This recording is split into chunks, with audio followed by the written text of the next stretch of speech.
It was almost 10 p.m. when the billionaire, Daniel Hartman, stepped out of his office inside his mansion and noticed something strange. His housekeeper, Mrs. Evelyn Brooks, had clocked out earlier than usual, but instead of taking the staff shuttle like every other day, she was walking alone through the foggy street outside the gates, carrying 2 heavy plastic bags filled with groceries. Daniel stood still for a moment, watching her disappear into the misty blue haze.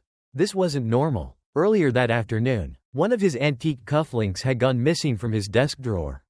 Only a handful of people had access to that room, and Mrs. Brooks was one of them. She had worked for him for years, but lately, she had seemed distracted, nervous, almost desperate. Daniel's suspicion grew heavier as he watched her walk faster down the quiet street.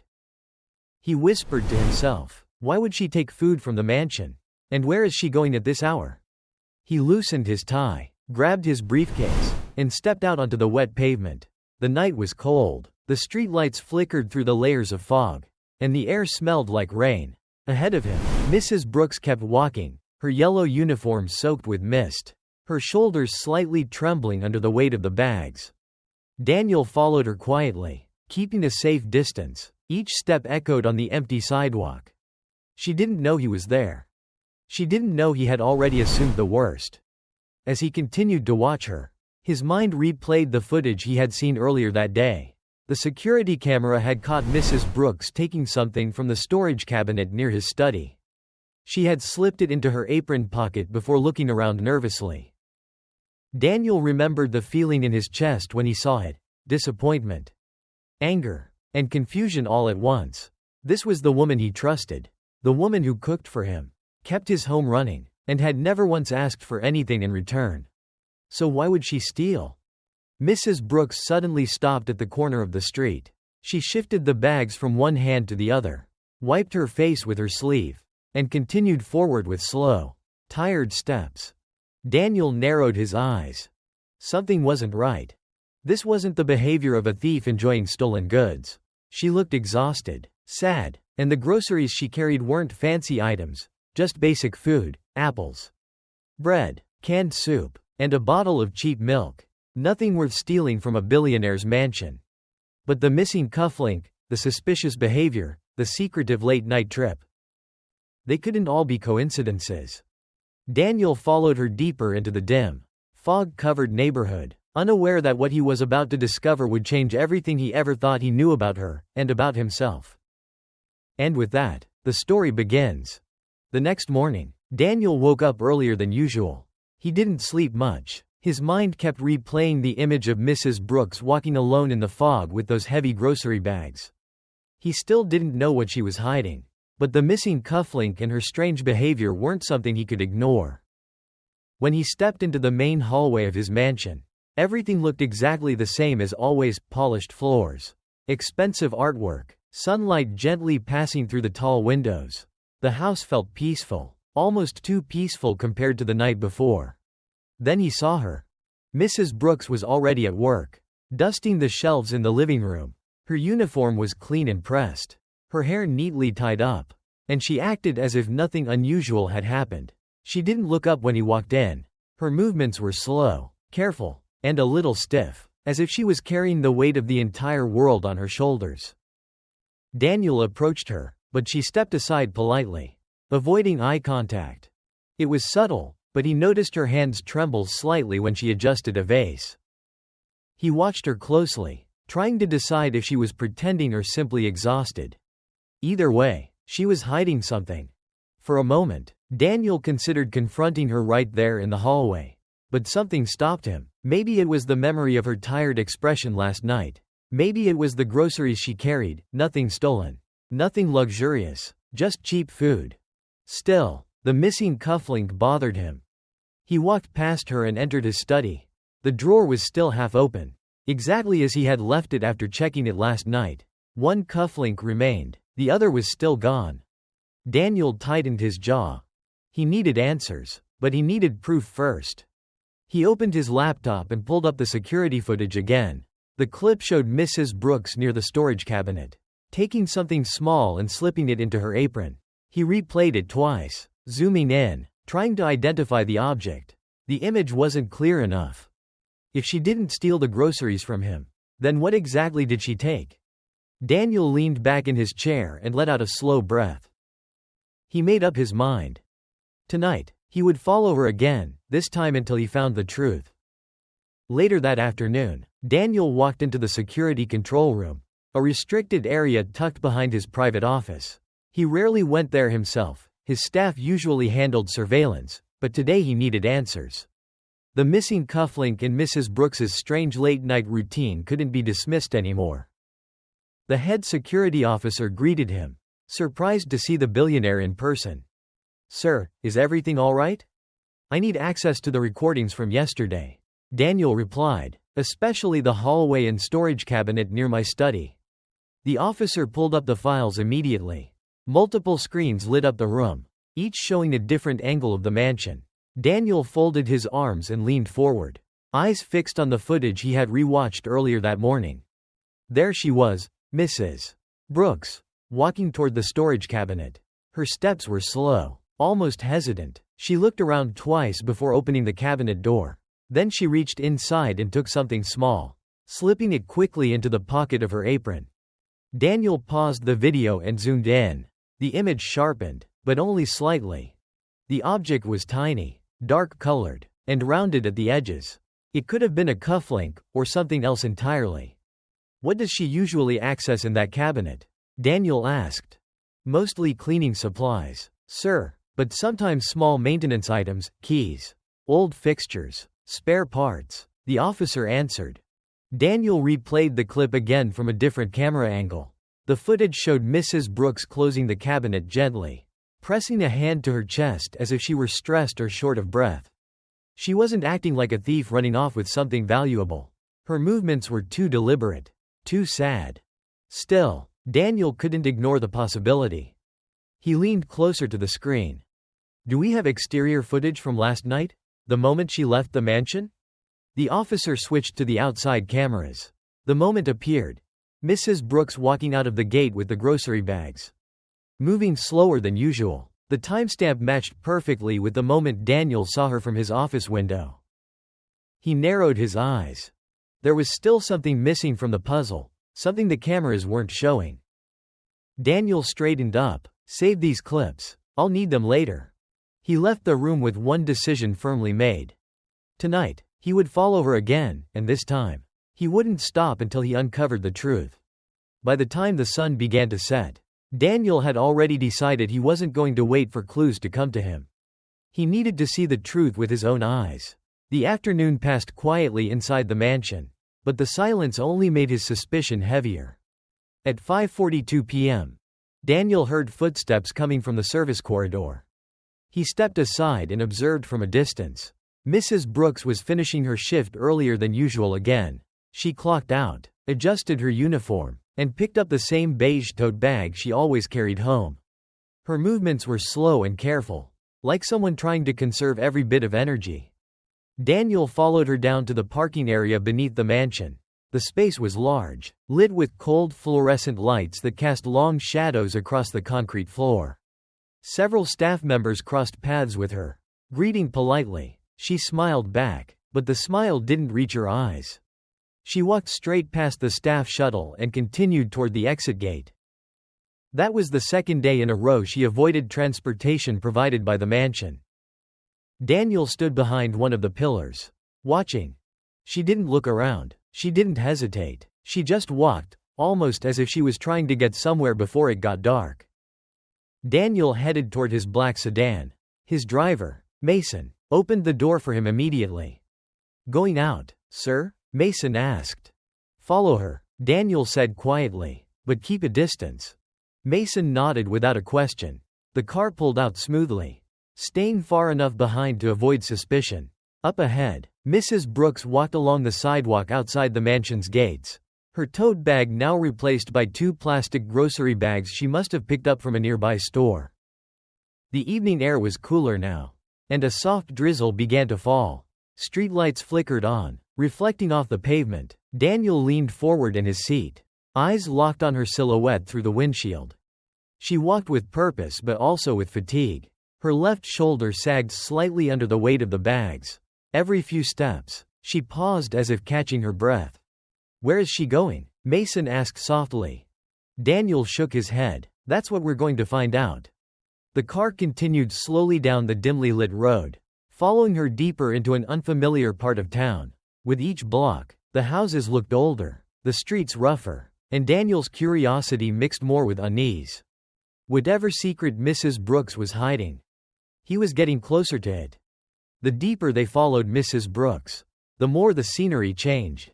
The clean, well-lit streets near Daniel's mansion slowly turned into narrow blocks with fading paint and broken sidewalks. The drizzle from earlier turned into a steady mist, coating everything with a cold, damp sheen. Mason lowered the speed as the car entered a cramped residential area where most streetlights flickered or didn't work at all. Up ahead, Mrs. Brooks continued walking as if she knew every crack in the pavement. She held her grocery bags tight, shoulders hunched forward, her steps slower than before. Daniel watched closely through the window. The further she walked, the more questions filled his mind. If she lived here, why was she desperate enough to risk being accused of stealing? And what was so important that she had to go out again late at night? Mason glanced at the rearview mirror. "Sir, should we stop following on foot? The car might draw attention here." Daniel nodded. "Park ahead. We'll walk." Mason pulled over near a broken fence. Daniel stepped out into the damp air, pulling his coat tighter around him. The ground felt uneven under his shoes, and the smell of wet concrete mixed with old garbage lingered in the small alley. It was a sharp contrast to the clean marble floors of his mansion. Mrs. Brooks turned into a side alley, narrow, dark, and barely wide enough for two people to pass. Daniel and Mason followed carefully, keeping their distance. The sound of dripping water echoed off the walls. Clotheslines hung overhead, swaying slightly in the wind. Daniel stopped when he reached the corner and peeked around. There she was. Mrs. Brooks stood in front of a rusted metal door, her breathing heavy. She set the bags down for a moment and massaged her wrist. Clearly exhausted, the alley was quiet except for the hum of a broken street lamp trying to stay alive. Daniel observed her closely. This wasn't the behavior of someone hiding stolen wealth. This was someone carrying the burden of survival. Mrs. Brooks picked up the bags again and unlocked the door. The dim interior light spilled out briefly before she disappeared inside and closed it behind her. Daniel exchanged a glance with Mason. Whatever waited behind that door. It was the answer he'd been chasing. Daniel waited a few seconds after the metal door closed behind Mrs. Brooks. The alley was silent, and the dim yellow light spilling through the cracks of the door was the only sign of life inside. He motioned for Mason to stay back while he stepped closer, careful not to make noise. The metal surface was cold and worn, its paint peeling completely. Daniel leaned in, peeking through a narrow opening near the frame. What he saw stunned him. Inside the cramped room, Mrs. Brooks was kneeling beside a thin, pale young man lying on a metal-framed bed. The mattress was old, covered with faded sheets. A small space heater hummed weakly in the corner, struggling to warm the room. The air looked heavy, almost stale. "Mom, you're late," the young man whispered, his voice raspy. "I'm sorry, sweetheart. I walked as fast as I could," Mrs. Brooks replied softly, brushing his hair back. She opened the grocery bags and pulled out soup cans, medicine, and a bottle of milk, the same items Daniel had seen her carry the night before. She moved with the tenderness of someone who had been doing this routine for years. Daniel's breath caught. This wasn't theft. This wasn't greed. This was survival. Mrs. Brooks continued speaking gently as she prepared a small bowl of soup on a portable electric stove. "You need to eat something warm. The doctor said your lungs are still weak." The young man coughed hard, holding his chest. "I didn't want you to get in trouble at work." Mrs. Brooks paused, her shoulders trembling. "I'll handle it. Just focus on getting better." Daniel felt a shift inside him. The woman he had suspected of stealing was here, in a tiny room that barely held two people, caring for someone clearly ill and dependent on her. The object she took from his storage cabinet might not have been his cufflink at all. It could have been something small she needed to fix something in this room. Something to help her son. He stepped back from the door, trying to process what he had just witnessed. All the anger and suspicion he had carried began dissolving into confusion and guilt. Mason approached quietly. "Sir, what did you see?" Daniel looked at him, eyes filled with something new, understanding. "She's not stealing," he said. "She's trying to save someone." Daniel stayed outside the metal door for several minutes, trying to understand the situation he had just witnessed. But before he could think further, a sudden noise came from inside. The young man's coughing grew harsher, followed by Mrs. Brooks's panicked voice. "Ethan, breathe slowly. Stay with me." Daniel moved closer. The coughing turned into choking gasps. A chair scraped loudly against the floor. Then he heard Mrs. Brooks say, trembling, "I'm calling an ambulance. Hold on, sweetheart." The urgency in her voice made Daniel step back quickly so she wouldn't see him. Within minutes, the ambulance sirens approached, echoing through the narrow alley. Paramedics rushed inside the room and brought the young man, Ethan, out on a stretcher. His breathing sounded shallow, his skin pale. Mrs. Brooks walked beside them, gripping Ethan's hand, tears streaming down her face. "Please help him, he's all I have," she pleaded. Daniel lowered his head. The more he saw, the clearer the truth became. She wasn't stealing for herself. She was fighting to keep her son alive. Mason whispered, "Sir, what now?" "We're going to the hospital." Daniel replied firmly, "Follow them." The ambulance sped ahead. Mason kept a steady distance so they wouldn't be noticed. The hospital they arrived at was nothing like the private medical facilities Daniel was used to. This was an overcrowded public hospital, bright fluorescent lights, peeling paint, and long lines of patients waiting for treatment. Daniel watched as the paramedics wheeled Ethan inside, with Mrs. Brooks close behind. At the reception desk, the nurse said, "His condition is critical. We'll need to run tests immediately. But the treatment cost. I'll pay whatever I can later." Mrs. Brooks interrupted, voice shaking, "Just please, help my son." The nurse hesitated before nodding and calling a doctor. Daniel stood a few steps behind, feeling something heavy tighten in his chest. This woman had worked for him for years, showing up every day with a humble smile, never asking for raises, never complaining, and all the while carrying a burden big enough to break most people.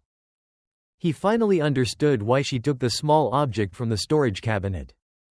She needed tools, supplies, anything she could use to patch up the broken heater or fix leaks in her rundown room. She wasn't stealing luxury, she was stealing time for her son. For the first time since the cufflink went missing, Daniel felt ashamed of his assumptions. Daniel waited in the hallway of the public hospital, watching Mrs. Brooks pace back and forth outside the examination room. Her hands were clasped tightly together, her shoulders shaking every few seconds. She tried to stay composed, but exhaustion and fear were written clearly across her face. A doctor stepped out briefly and said, "We'll need more tests to determine the severity of his condition. He's very weak." Mrs. Brooks nodded silently, wiping her eyes. Daniel had known her for years, but seeing her like this uncovered a version of her life he had never imagined. He leaned against the wall, letting everything sink in. As he observed her, pieces of her past began to make sense, things he never paid attention to before. He remembered the day she first applied for the job. She arrived early, holding a worn folder of documents. Her voice was steady, but her eyes carried a heaviness he couldn't interpret at the time. She had said she needed stable work and was willing to do any task, no matter how difficult. Daniel also recalled moments she requested extra shifts, not for vacations, not for personal time, but simply for more hours. She always said it politely, almost apologetically. He assumed she was just hardworking. He never considered that she was struggling. Then there were times when she came to work with red eyes, quietly claiming she had allergies. Times when she skipped lunch, saying she wasn't hungry. Times when she borrowed small household tools and returned them the next day, always cleaned and wrapped neatly in a cloth. And recently, she had become even thinner, slower, more drained. Daniel realized he had noticed all these signs but never questioned them. He had been too focused on his own world to understand hers. Back in the present, Mrs. Brooks sank onto a plastic chair outside the room. She clasped her hands together as if praying. Under the harsh hospital lights, she looked older than her years, tired, worn down, but still fighting. Daniel felt a pang of guilt he couldn't ignore. This woman wasn't living two lives. She was surviving two battles, working to support herself and desperately trying to keep her son alive. Everything he had suspected about her now felt small and unfair. He straightened his posture. No matter what happened next, he knew one thing. He couldn't stand by and watch her face this alone. When the doctor finally disappeared back into the examination room, Mrs. Brooks stepped outside the hospital entrance to catch her breath. The cold night air hit her face, but she didn't seem to notice. She leaned against the wall, covering her mouth with her hand as silent sobs shook her shoulders. Daniel watched from a short distance, uncertain if he should approach. But after everything he had seen, the cramped room, the sick young man, her desperation, he knew he couldn't stay silent anymore. He walked toward her slowly. "Mrs. Brooks?" She startled, turning around quickly. For a brief second, fear flickered in her eyes, as if she expected bad news. "Mr. Hartman," she whispered. "What are you doing here?" Daniel took a breath. "I followed you," he admitted. "I needed to understand what was happening." Her face went pale. "Sir, please, I can explain. I wasn't stealing. I know how it looked. But I would never take anything from your home. Her voice cracked. "I just didn't know what else to do." He shook his head gently. "I saw your son, Mrs. Brooks. I saw everything." Her eyes welled up instantly. She looked away, embarrassed. "I never wanted you to see me like this. I tried to keep my problems away from work." Daniel softened his tone. "You've worked for me for years. You've never once asked for help. Why didn't you tell me?" Mrs. Brooks wiped her cheeks quickly, trying to regain composure. "Because it wasn't your responsibility. Sir, Ethan was diagnosed months ago. His lungs, they keep getting worse. I used all my savings. I tried taking extra shifts. I applied for assistance programs. But everything takes so long and he doesn't have time. I wasn't stealing your belongings. The item I took." She swallowed hard. "It was just an old hinge piece from your repair drawer. I needed it to fix the heater in our room so my son wouldn't freeze." Daniel felt a deep ache in his chest. The missing cufflink suddenly felt trivial, insignificant. "I should have asked," she continued, "but I was ashamed. I didn't want anyone to think I couldn't take care of my own child." Daniel stepped closer, his voice firm but gentle. "Mrs. Brooks, you've taken care of me and my home for years. The least I can do is help you take care of your son." She covered her mouth again, overwhelmed. "Sir, I don't know what to say." "You don't have to say anything," Daniel replied. "Just let me help." In that moment, the dynamic between employer and employee shifted. Daniel no longer saw her as someone who worked for him, but as a mother fighting a battle she shouldn't have to face alone. The following morning, after a long night of tests and monitoring, Ethan's condition finally stabilized. The doctor informed Mrs. Brooks that he would need ongoing treatment, medication, and better living conditions to fully recover. She nodded gratefully, though the fear in her eyes showed she knew she couldn't afford any of it on her own. Before she could even begin to worry about the costs, Daniel stepped forward. "I'll take care of everything," he said firmly. "The hospital bills, the medication, the transportation, whatever he needs." Mrs. Brooks covered her face with her hands as tears streamed down. "Mr. Hartman, this is too much. I don't know how to repay." "You don't need to repay anything," he interrupted. "You've given years of honest work. Let me give something back." A few hours later, Daniel arranged for a private car to take Mrs. Brooks and Ethan back to his mansion, not the small, broken room they came from. When they arrived, the staff stood waiting, surprised but welcoming. Daniel had instructed the guest wing to be prepared with clean sheets, working heaters, and medical supplies. As Ethan was carefully settled into a comfortable bed, Mrs. Brooks looked around the warm, bright room in disbelief. "Sir, we can't stay here. This is your home."